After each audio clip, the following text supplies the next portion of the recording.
الرحمن الرحیم نحمده ونصلی علی رسول الکریم۔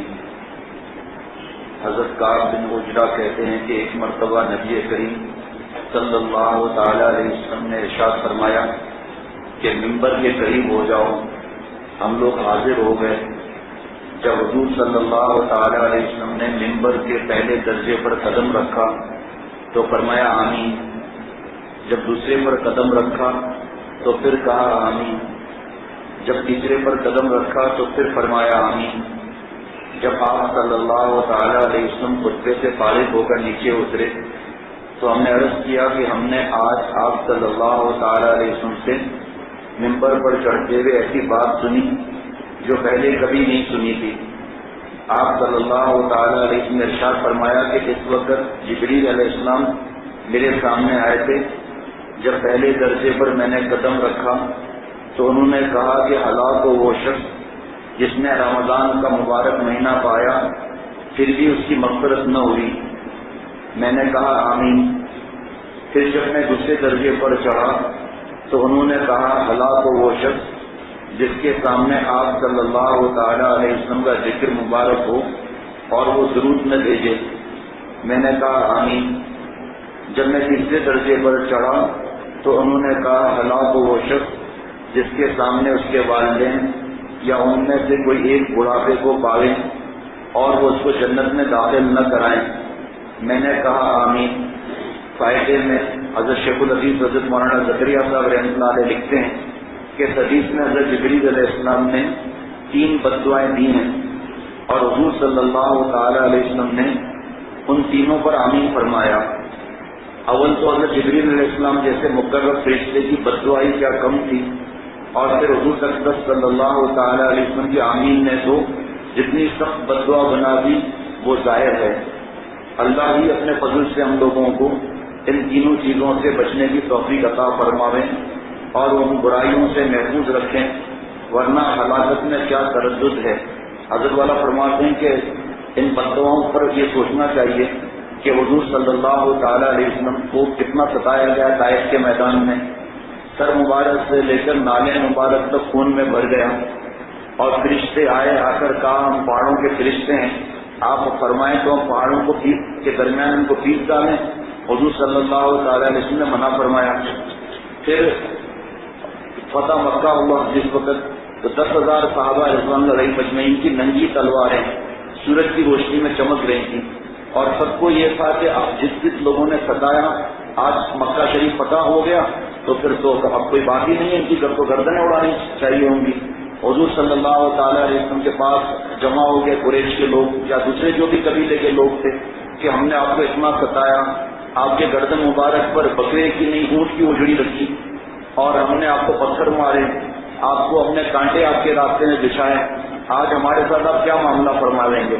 حضور صلی اللہ تعالی علیہ وسلم نے فرمایا لا تثریب علیکم اليوم، جو بھائی یوسف نے اپنے بھائیوں سے کیا وہ تمہارے ساتھ معاملہ ہے، جاؤ آج کوئی بھی بدلہ نہیں ہے، سب کی چھٹی ہو گئی۔ حضرت والا فرماتے ہیں کہ ذرا غور کرو کہ جنہوں نے ستایا اور جان کی دشمنی کی، مکہ شریف سے مدینہ شریف اتنا دور جا کر ستایا، حضور صلی اللہ تعالی علیہ وسلم نے سب کو معاف کر دیا۔ لیکن یہ کیسی بات ہے جس پر نبی صلی اللہ علیہ وسلم بددعا پر آمین فرما رہے ہیں؟ اور رمضان شریف کے بارے میں آپ جہاں بھی دنیا میں جائیں گے اس وقت زیادہ تر تقویٰ پر ہی بیان ہو رہا ہوگا، لعلکم تتقون لعلکم تتقون، تاکہ ہم اللہ کے ولی اور دوست بن جائیں۔ اس کا مطلب کیا ہے کہ ہلاک ہو وہ شخص جس کو رمضان ملے اور مغفرت نہ کرائے، یعنی کہ گناہوں سے نہیں بچا، اللہ تعالیٰ کی مغفرت ہی نہیں کرائی۔ یا اللہ میری توبہ، بالٹی پر کوئی رو لے یا اللہ میری توبہ، اور اگر گناہ نہیں چھوڑتا تو توبہ کی پہلی شرط ہی قبول نہیں کی۔ دوسرا درود شریف حضور صلی اللہ تعالی وسلم کا نام مبارک آئے اور درود شریف میں پڑھا جائے۔ تیسرا والدین دونوں یا دونوں میں سے ایک پاویں اور ان کی خدمت کر کے جنت میں حاصل کریں تو اس کے لیے ہلاکت۔ حضرت والا دامت برکاتہم سے میں نے حدیث پاک سنی جس کا مفہوم یہ ہے کہ والدین کے ستانے والے کو دنیا میں ہی جب تک انتقام نہ ملے گا تب تک موت نہیں آئے گی۔ کتنی بڑی سخت ہوئی دنیا میں ہی۔ اور ایک حدیث پاک میں ہے کہ حضور صلی اللہ تعالی علیہ وسلم نے 3 بار فرمایا اگرچہ وہ ظلم کریں، اگرچہ وہ ظلم کریں، اگرچہ وہ ظلم کریں، بدلہ لینا کی اجازت نہیں ہے۔ 3 بار فرمایا کہ اگرچہ وہ ظلم کریں. فرمایا کہ والدین کے ستانے والے کو موت نہیں آئے گی جب تک کہ اس کا انتقام دنیا میں ہی نہ لیا جائے، لیکن الا من تاب، توبہ کر لے تو معافی. ماں باپ زندہ ہیں، پیر پکڑ کر معافی مانگ لے. ایک اللہ والے نیک شخص، اس کے ہاتھ سے کوڑ بہ رہا تھا اور بہت تکلیف میں تھے، تو حضرت والا فرماتے ہیں کہ میں گھبرا گیا کیونکہ کوڑ زیادہ تر بددعا کی وجہ سے لگتا ہے، اور یہ تو نیک آدمی ہے. چند لوگ ہوتے ہیں جن کو خدا نہ خواستہ بیماری ہو، ورنہ زیادہ تر بددعا. تو حضرت نے فرمایا مجھے گھبراہٹ ہوئی کہ اتنا نیک آدمی، پوچھو تو صحیح. حضرت نے ان سے پوچھا کہ آپ کے ہاتھ سے کوڑ بہ رہا ہے، آپ اتنی تکلیف میں خیریت؟ اس نیک آدمی کے آنکھوں سے آنسو نکل آئے کہ حضرت ماں کی بددعا آسمان پر چلی گئی. ہمارے حضرت فرماتے ہیں کہ کبھی اولاد کو بددعا نہیں دینا، چاہے کتنا بھی ستا لیں، کیونکہ قبولیت کی گھڑی ہوتی ہے. پھر خدا نہ خواستہ اولاد تکلیف میں آئی تو سر پر آ کر کرو گے کہ حضرت ماں کی بددعا مجھے کھا گئی. اور میں کیسے کیا ہوا کہ حضرت میں اپنی بیوی کی طرف لے کر اور ماں کو کچھ نہ کچھ کہہ دیتا تھا. ایک دن میں نے زیادہ کہہ دیا تو میری ماں نے مجھے 2 بددعائیں دی کہ اللہ کرے تو کوڑی ہو کر مرے اور میرا جنازہ تجھے نہ ملے. حضرت اسی شہر میں رہتے ہوئے مجھے جنازہ نہیں ملا، ایسے حالات آ گئے. اور کوڑ تو آپ دیکھ رہے ہیں. ایسے بہت سے واقعات حضرت ہمیں سناتے ہیں. اللہ تعالیٰ سے بھیک مانگتا ہوں کہ اللہ مجھے عمل کی توفیق عطا فرمائے. مولانا عبد الشکور دین پوری رحمۃ اللہ علیہ چیچا پٹنی سے بیان کر کے لاری اڈے پر کھڑے تھے جانے کے لیے، تو فرمایا دائیں طرف ایک بھکاری تھا، ایسا چہرہ میں نے زندگی میں نہیں دیکھا تھا. میں اتنا گھبرایا کہ وہاں سے میں ہٹ گیا. آنکھیں اندر دبی ہوئی، ہڈیاں باہر نکلی ہوئی، سیدھے پیر کے اوپر رومال رکھا ہوا، اور اتنی دہشت تھی چہرے پر کہ مجھے گھبراہٹ بھی، میں ہٹ گیا. تھوڑی دیر کے بعد اس بھکاری نے کہا مولانا میری ایک بات سنیں گے آپ؟ فرمایا آپ کیا کرتا؟ میں نزدیک گیا. اس فقیر نے کہا مولانا اگر دنیا میں سب سے بڑا لعنتی دیکھنا ہے تو مجھے دیکھ لو. وہ گھر میرے ہیں لیکن اب میرے نہیں، وہ دکان میرے ہیں لیکن اب میرے دکان نہیں، گاڑیاں میری ہیں میری نہیں، حتیٰ کہ میری اولاد مجھے بابا نہیں کہتی اور میری بیوی مجھے سرتاج نہیں کہتی. حضرت ماں کی بددعا نے مجھے تباہ کر دیا. حضرت بھائی کیا معاملہ ہوا؟ کیا میرے ابا کا انتقال ہو گیا تھا تو میری ماں سلائی کر کے رات دن میری پرورش کرتی تھی، اور میں برے دوستوں میں چلا گیا. راتوں کو دیر سے آتا تھا، میں جوا کھیل کر، جو بھی حالات ہوتے ہیں شراب وغیرہ، بہرحال جوا کر کے، اور رات کو دیر سے میں آتا تھا. جو ماں کماتی تھی میں ہار جاتا تھا. ایک دن رات کو میں بہت دیر سے پہنچا تو میری ماں نے مجھے کہا کہ میں نے تجھے پالا، پالنے والے اللہ ہیں، میں رات دن گرے کی میری ہڈیاں سرما ہو گئی ہیں، تو مجھے اس عمر میں آرام نہیں پہنچا تھا، بلکہ جتنا میں کماتی ہوں تو لٹا دیتا ہے. کہ حضرت نشے میں تو کھائی، مجھے ہوش نہیں رہا، میں نے ماں کے منہ پر جوتا مار دیا.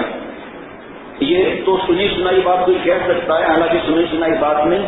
خود میرے پاس 2 نوجوان آئے تھے مختلف اوقات میں جنہوں نے اپنے ماں کے چہرے پر جوتا مارا تھا. یہ میڈیا میں یہی دکھاتا ہے، یہ ٹی وی میں یہی سکھاتی ہے ٹی وی.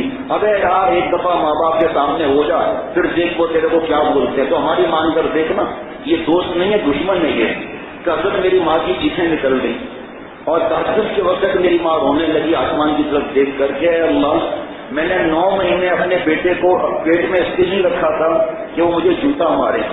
اے پالنے والے میرے اپنے بچے کو 2 برس اپنی چھاتی سے دودھ کی نہر اس لیے نہیں پلائی تھی کہ آج وہ مجھے جوتا مارے. اے اللہ زندہ رہنے کا شوق نہیں مجھے اٹھا لے. کیا میری ماں نے کھانا پینا بند کر دیا اور چند دن بھوک سے مر گئی، میں نے بھی دھیان نہیں دیا. پھر میری شادی ہوئی، میں ماں کی بددعا بھول چکا تھا. پھر بچے ہوئے. ایک دن آدھی رات کو اچانک میں نے محسوس کیا کہ میرے سیدھے ٹانگ کو 10 کتے کھا رہے ہیں، اور میں نے کئی جگہ علاج کرایا، فائدہ نہیں ہوا. ملتان کے نشتر اسپتال میں میری ٹانگ کاٹی گئی. پھر حضرت فرماتے ہیں کہ میرا ہاتھ پکڑ کے اس نے زور سے چیخ ماری کہ مولانا میری دنیا تو آپ دیکھتے ہیں برباد ہو گئی. جب ماں کو ستانے پر دنیا میں یہ عذاب ہے تو آخرت میں میرے لیے کیا عذاب رکھا ہوگا. اور زور سے چیخ مار کر کہا کہ مولانا آپ اللہ والے نیک آدمی ہو، دعا کرو کہ میری دنیا کے باقی دن آخرت میں کٹ جائیں اور آخرت میں مجھے اللہ عذاب نہ دے. ماں کے پیر کے نیچے جنت ہے. حضرت مولانا محمد مفتی نعیم صاحب دامت برکاتہم فرماتے ہیں اس کا مطلب کیا ہے کہ اگر تمہاری ماں کے پیر میں جوتا پہنا ہوا ہو اور اس پیر کے ساتھ ایک ماں کے چہرے پر وہ جوتے والا پیر رکھے تو تجھے تکلیف نہ ہو اور راحت ہو. مطلب اتنا مٹ جاؤ کہ اپنا وجود بھی نہ رہے. قرآن پاک میں اللہ تعالیٰ فرما رہے ہیں کہ والدین کو اف تک نہ کہو. حضرت فرماتے ہیں کہ قرآن پاک میں اف کیا مطلب؟ فرمایا تفسیروں میں لکھا ہے کہ کوئی آقا اگر ذرا سی بات پر غلام کی گردن کاٹ دیتا ہو تو غلام اس کے سامنے کیسے رہے گا؟ ماں باپ کے سامنے ایسے رہو، ان سے آگے مت بڑھو. دروازہ گاڑی کا کھولنا ہو، گھر کا دروازہ کھولنا ہو الگ بات ہے، ان سے پہلے مت بیٹھو. آج ہم کہاں عمل کرتے ہیں؟ اچھی غذا ان سے پہلے مت کھاؤ، پہلے والدین کا حق ہے. یا کوئی عالم آ گئے، مفتی آ گئے، اللہ والے آ گئے تو ان کا پہلے حق ہے. والدین کی طرف سیر مت کرو. ایک گھر میں جانا ہوا تو میں نے اپنی آنکھوں سے دیکھا کہ ان کا جوتا پہنا ہوا، اس طرح بزرگان دین بیٹھنے کو منع کرتے ہیں ٹانگ پر ٹانگ رکھنے سے. تو وہ ٹانگ پر ٹانگ رکھا ہوا تھا، جوتا باپ کی طرف تھا، اس پیر کے جوتے کا رخ باپ کی طرف تھا اور ٹانگیں پھیلا کر ویڈیو گیم کھیل رہا تھا. ابا بلا رہے ہیں لیکن ابا کی طرف توجہ نہیں. یہ ویڈیو گیم نے ہمیں کیا دیا، یہ فلموں نے ہمیں کیا دیا؟ اللہ تعالیٰ کی رحمتوں سے دور کیا ہے، نبی صلی اللہ علیہ وسلم کی سنتوں سے دور کیا ہے. یہ رمضان کا مہینہ ہے، اس بددعا سے ہم بچ جائیں اور اللہ تعالیٰ کی رحمتوں کے خزانے لوٹ رہے ہیں. دیکھیں رحمت کا عشرہ ختم ہونے کے نزدیک پہنچ گیا. ہم اپنا احساس کر لیں کیا کمایا کیا لوٹا ہم لوگوں نے، کتنا کمایا کتنا کھویا. والدین کے بارے میں انشاءاللہ اور بھی باتیں ہیں، انشاءاللہ تو میں کل عرض کروں گا تاکہ ہمیں پتہ چل جائے کہ دیکھیں ہماری آنکھ ہے نا، تو بغیر آنکھ والے کو جو فکر ہے آنکھ کی ہمیں نہیں ہو سکتی. اسی طرح قسمت والے ماں باپ کی زندگی میں ان کا خیال کر لیتے ہیں. ماں باپ کی نعمت ہوتی ہے تو قدر نہیں ہوتی، جب نعمت چلی جاتی ہے اس کے بعد قدر ہوتی ہے. بعد میں قدر کیا؟ ایک ملیر میں میرا بیان ہو رہا تھا والدین کے حقوق پر. اس طرف ایک بوڑھے شخص بیٹھے تھے، ٹیک لگا کر دھاڑے مار مار کے رو رہے تھے. جب بیان ختم ہوا لپٹ کر مسجد میں زور سے رونے لگے. کہا میں نے ماں کو بھی بہت ستایا، باپ کو بھی بہت ستایا، میرا کیا ہوگا؟ تو الحمدللہ حضرت نے پہلے سکھایا ہوا تھا کہ بھائی ندامت سے اللہ تعالیٰ معاف کرتے ہیں. اب آپ کے اختیار میں یہ ہے کہ توبہ استغفار کریں، روزانہ کچھ پڑھ کر بخشیں، اور اللہ تعالیٰ نے اگر مال دیا ہے تو ماں باپ کے نام سے کسی صدقہ جاریہ میں لگائیں. اللہ تعالیٰ مجھے معاف فرمائے اور اپنی رحمتوں کے خزانے سے مجھے بھی محروم نہ فرمائے اور جلد از جلد سچی توبہ کی توفیق عطا فرمائے. فرمایا اگر ماں باپ زندہ ہیں تو مہربانی کر کے دیر مت کرنا معافی مانگنے میں، بچ جاؤ ان کے آگے. ایک ہے والدین سے دعا کا کہنا اور ایک ہے والدین کے دل سے دعا کا نکلنا، زمین آسمان کا فرق ہے. جو دل سے دعا نکل، کون ماں باپ ہے جو دعا نہیں کرتے ہوں گے، لیکن دل سے جو خود دعا نکلے اس کی بات ہی اور ہے. یہ بیوی سے پوچھنے کی ضرورت نہیں ہے کہ میں ماں باپ سے معافی مانگوں. یہاں آگے حدیث بات آئے گی، جو ایک نظر محبت سے اپنے والدین کو دیکھ لے گا ایمان کی حالت میں، اس کو حج مقبول نفلی کا ثواب ملے گا. فرض حج تو کرنا ہی پڑے گا.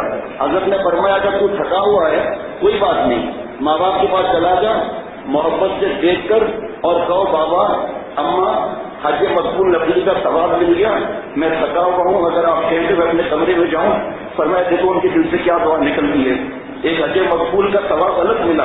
آج ہم کہتے ہیں ہمارے پاس وقت نہیں ہے. حضرت ابو ہریرہ رضی اللہ تعالیٰ عنہ کے 800 شاگرد تھے جس میں صحابہ رضوان علیہ مجمعین بھی تھے، لیکن فرماتے ہیں کہ جب میں سبق پڑھانے جاتا ہوں حدیث پاک کا، پہلے اپنی ماں سے مل کر دعائیں لے کر پھر جاتا ہوں. اللہ تعالیٰ مجھے ہم سب کو اپنی رحمتوں سے بغیر استحقاق کے عمل کرنے کی بھی عطا فرمائے.